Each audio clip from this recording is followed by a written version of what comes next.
painting with Frankly I Don't Give a Damn could actually be relevant to many things, not just the news cycle.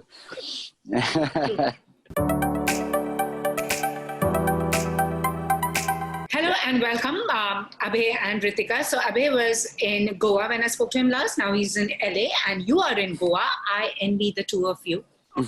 Big time. So I will start with the producer and the actor. So, I mean, really, it must have been something so close to your heart that you decided to produce this and act in it as well. Well, I decided to produce it first. The acting came in later when the script was written, and the role of Biju Ghosh seemed to work for me.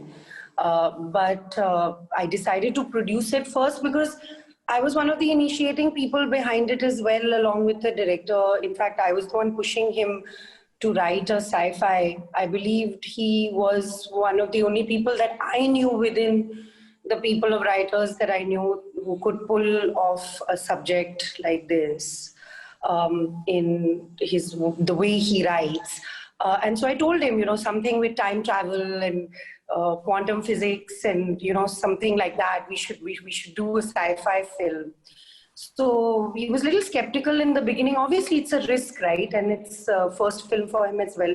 But then he took it on like a challenge, and that's how the producing came about, because that's what puts food on my table, and that's my profession, in all honesty, and that's what I did. And that's how I decided to produce. But as an actor, yes, the role was being written in front of me, developed in front of me. I was quite excited every time a little more came out, of the character. I got to connect with the character a lot earlier than all the other actors did, which was kind of, which comes, when you're associated with the project from the start. So, there was no reason for me not to do it. I've been waiting for a good break in India as well. So, yeah, that's how it came about. And very interesting. Are you intrigued by time travel? The Bermuda Triangle has always intrigued me as I was growing up because I've heard stories. What about you? Were you also intrigued? Where do they go? As you said, they're going to the sea, but I think they go to the aliens. Well, yeah, time travel is always an exciting topic. Science fiction is something that I grew up with, whether it was Star Wars or Back to the Future, which I think is one of the greatest trilogies on time travel made. So that was what drew me to the script as well, is the genre. But it's a tough one time travel in particular is a tough one to write, and sort of this film kind of had a nice graph. It wrapped things up really well. It made sense. So if you can make sense in time travel, then you have me. It wasn't trying too hard. It wasn't one of those extravagant laser beams, UFOs, big budget action sci-fi films. It was high concept, high drama. And then there was a human story attached to it, that the journey that my character takes. So it was all of those things that I found attractive to this, not just the time travel part of it, but in general, as far as the Bermuda Triangle is concerned and, conspiracy theories, I'm quite a skeptic.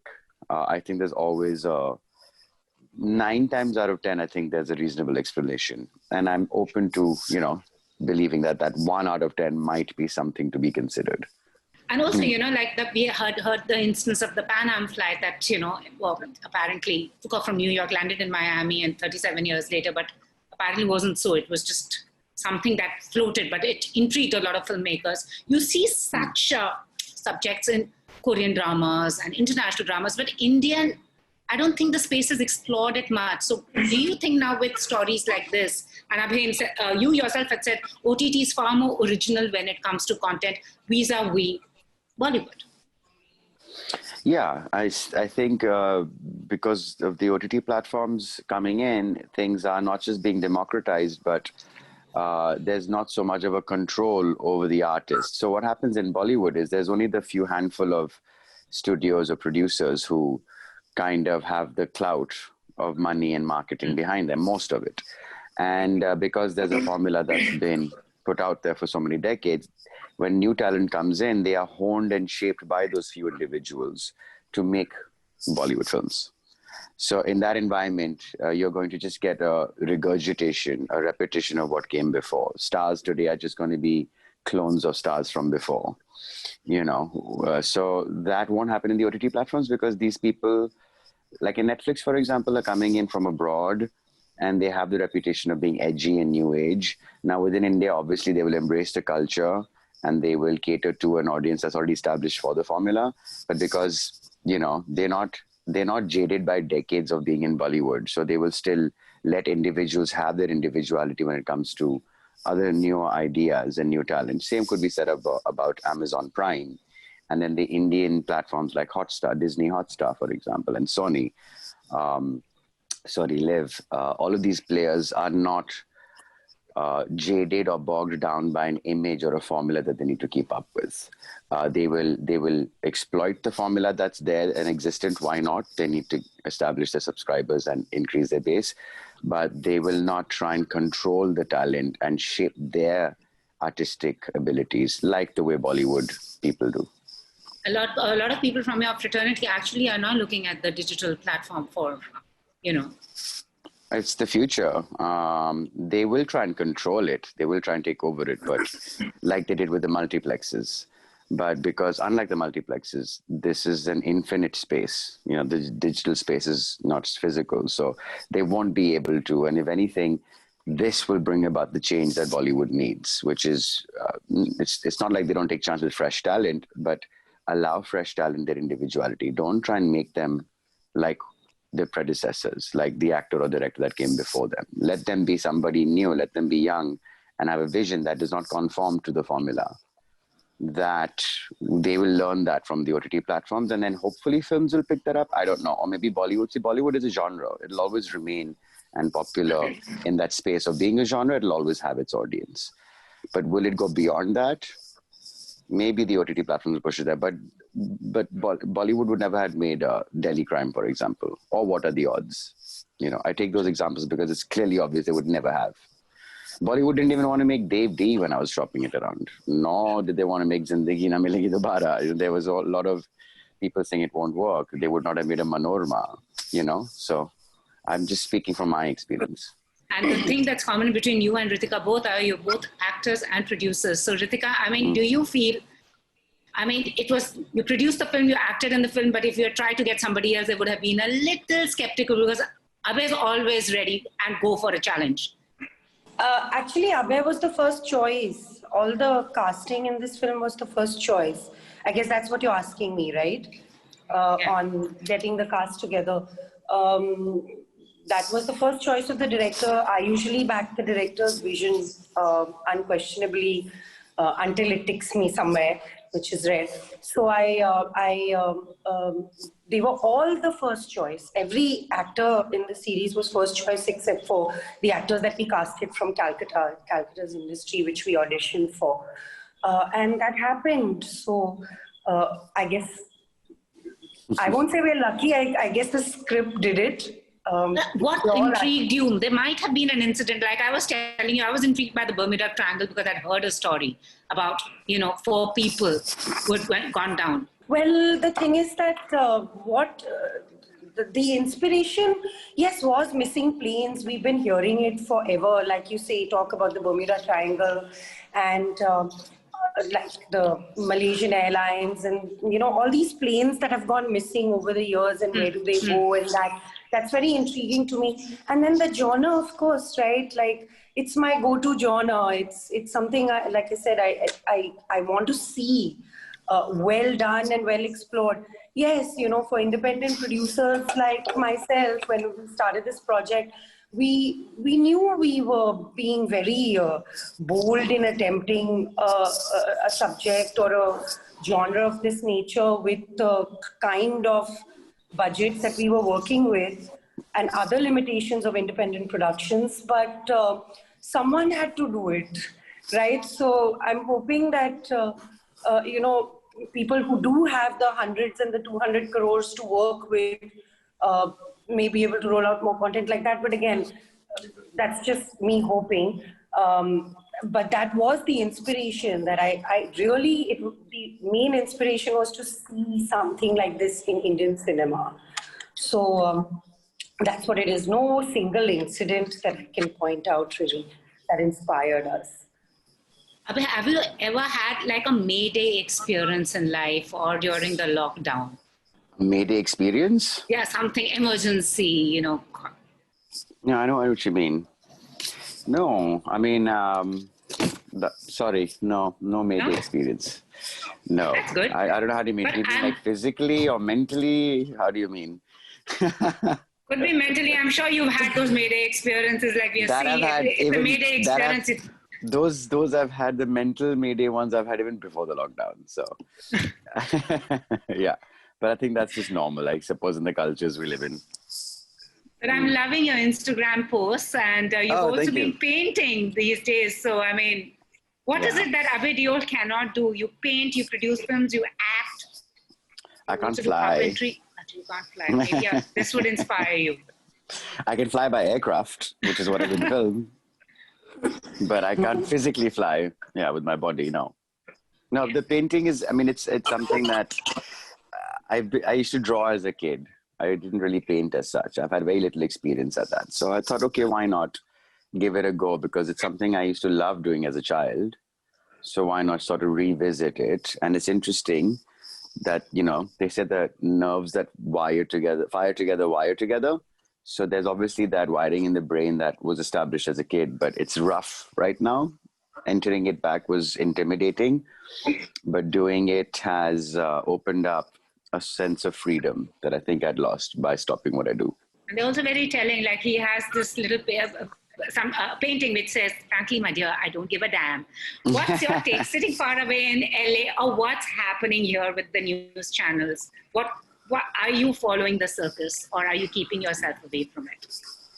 I'm mostly keeping myself away from it. I think there's people exploiting the news cycle, and whether it is within my film industry or even in the news industry, I would say that they're exploiting the environment. I think there's a need for change, no doubt. People are asking for it. And instead of voices that are trying to unify, the culture and the people together, they're not being amplified or given space. And other voices that just want to divide and rule are the ones that are being highlighted. And it's a telling on us as a people who we choose to give attention to. And I think that this is happening the world over. I wouldn't say we're alone in India in this. It's happening in many places around the world. And it's just a really divisive time right now. And I'm trying to see the good in it. Perhaps this needs to come to the surface before we find a solution to it. And so that's how I see it. But yeah, I try and stay away from reading too much into it. And the painting with Frankly, I Don't Give a Damn could actually be relevant to many things, not just the news cycle. True, I agree with you. I'm on that with you. So it's to both of you. If you both had a chance to explore the Bermuda Triangle and come back, or time travel to an era and be stuck there, what would you choose? 20s. 60s for me. 60s? Because of the fashion. Me, 20s for the music. Okay. None of you want to explore the Bermuda Triangle. I get that. No, we If don't we want have to get fly lost. there. Yeah, if you have to fly there to get to where we have to go, sure. Yeah. Any flight peeve when you're on a plane, that any superstition or a peeve that you have, both of you? Ritika? Actually, I like flying because I like traveling. So I've kept myself away from all the superstitions related to things I like to do. So, no, not really. Not really. I even fly on September 11th. So I'm planning to anyways this year as well. I get that. I just don't like being sat next to the toilet on a seat that's close to the toilet. I think that. I was telling Yeah, Ritika, that would go for me. Yeah, Ritika, right. like, I'm one of those people that I can sit through a turbulence. I can even sleep through it. I just don't get affected by turbulence. Yeah. Me too. So- I love flying. So acting in a film better, producing it, or being a pro at both? Are you asking me to choose? Yeah. I can't choose. I like them both my parts that I've played on this project. But like I say, I'm blessed to have found the ability to produce content because it frees up my passion as an actor from the burdens of making a living out of it. And, making a living out of acting, which is what I came to Bombay to do 17 years ago. But I'm very glad that producing content has given me that ability. On JL50 in particular, if I really was put on gunpoint and had to choose, I would still choose producing it over acting in it. In all honesty, the film, in terms of acting, I love my role and all of that, but it's an Abhay's film, and Pankaj has a very meaty role and stuff. I do have some spaces where, I've experimented, like we were talking about a little earlier before the interview. But as a producer, the sense of achievement, accomplishments that I'm feeling right now is quite, I can't express it. I'm still absorbing and it's very humbling. So yeah, if I was put on gunpoint to choose, then I would choose producing it. What about you, Abhay? Production came out of necessity. Acting is definitely my first choice. Producing is on many levels a thankless job. It can pay back sometimes if you have some control over the kind of subject. Like if you can raise the money to make the film you want to make, it feels good, don't get me wrong. But I'm not going to pander to actors because a lot of production is also to take care of the actors and their needs, which I just like. So I cherry pick what as a producer I would like to do, and then I need to have a partner to take care of the rest. Whereas with acting, I just dive into the role full-hearted. I don't need anybody else to, work with me on it outside of the director, of course. So I would definitely choose acting over producing. And Ritika, I don't know how you're making money over production, but that's the other thing. It's like so hard to make money on production. I think I make more than acting. I don't know how I'm doing it either. But teach me. I haven't made I think a lot of out producers are going to watch. A lot of Mm-hmm. producers who watch this are going to be like, how is she making money on production? Let us find out. True. I give you my trade secrets someday. Yeah, you have to give me your trade secrets. Yeah.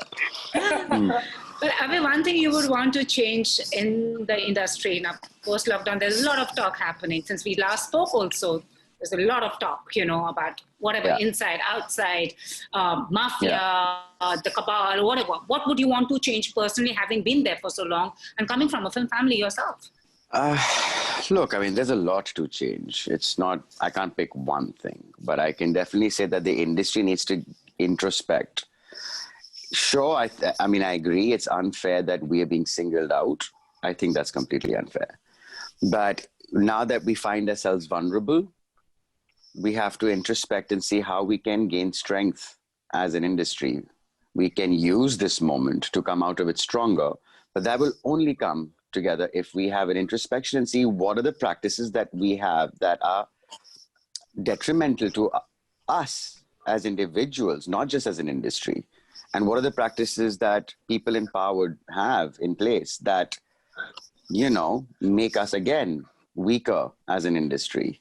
Like we were discussing earlier about individuality, when you try and take away a person's individuality and when you try and just shape the narrative as you believe it should be, and you try and control an entire industry just by because very few people are in power. I think that definitely needs to go. It needs to be more democratic as to how many people have the power to make and market and distribute films. That's one place to start. But then there are many things. So I think it would be great to see us get together right now as an industry so that we can come out stronger. I'm one of the most vocal critics in my industry. Absolutely. And I've not said anything different today than I've been saying from the beginning of my career, literally. So it's not like I'm an opportunist. And there are opportunists today trying to take advantage. But that's because we made ourselves vulnerable. It's not just the trolls and the people who are going over the top. It's also us who have not, I suppose, treated our own very well in many ways. And I know a lot of people who are listening to me will have first-hand experience of this. And a lot of people with credibility have now spoken up, not just me alone. So you got to listen to what they have to say. Absolutely. And that's what's brought us to this place. True.